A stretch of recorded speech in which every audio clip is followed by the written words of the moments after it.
I have worked as an interpreter for over 20 years now. But I have a niche market.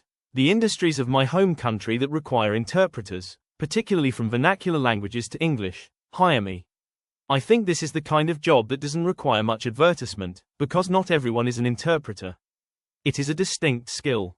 And with globalisation, tourism, and the international community, there is always a need for interpreters. I will discuss what made me an interpreter and what actually makes someone a good interpreter.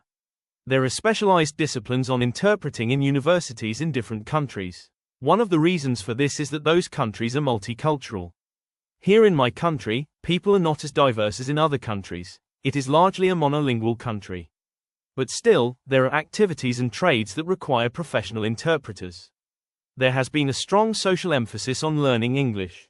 But in reality, except in some disciplines and at certain levels in a few jobs, people do not use English extensively. It is not comparable to many other countries in the region. However, I have had some work since my university days, and this is work I enjoy a lot. It is a kind of game, to swim between two waters. Today's podcast is not about me or me as an interpreter, as I have said, but rather about how the essential skills required by this trade developed in me, skills that were not deliberate in the beginning.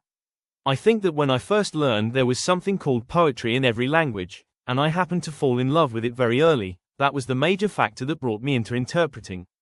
The temptation to read poetry in my own language and in other languages first made me bilingual, and then multilingual. My love for poetry gave me a reputation among people who loved poetry.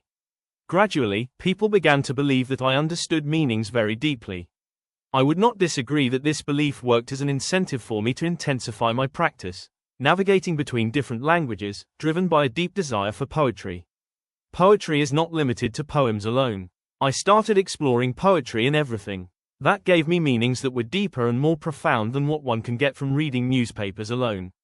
So, read the poetry of your own language, and then read poetry in other languages. At first, it may be difficult for those who do not enjoy it. But if you enjoy it, go for more and more poetry in your own language. Then you will see that your language, words and sentences, begins to resonate more quickly and with clearer meaning within you. Do the same with other languages. Poetry is the most reliable way to go deep into any language or culture. In our ordinary lives, the language we use for casual conversation gives us experience, but it does not always make us think deeply or engage us with deeper meaning. Poetry does. It first requires you to understand the language, and then to understand what is implied by what is being said. I am saying all this because interpretation is not always literal.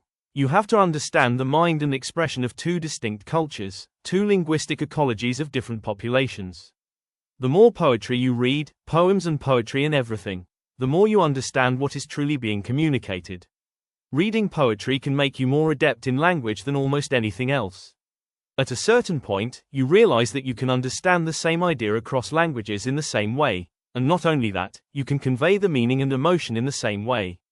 At that stage, you also need to learn certain techniques to perform at your best as an interpreter, especially when you are delivering or interpreting in real time. We will discuss those techniques in the next episode. But first and foremost, immerse yourself in poetry if you want to do this job well.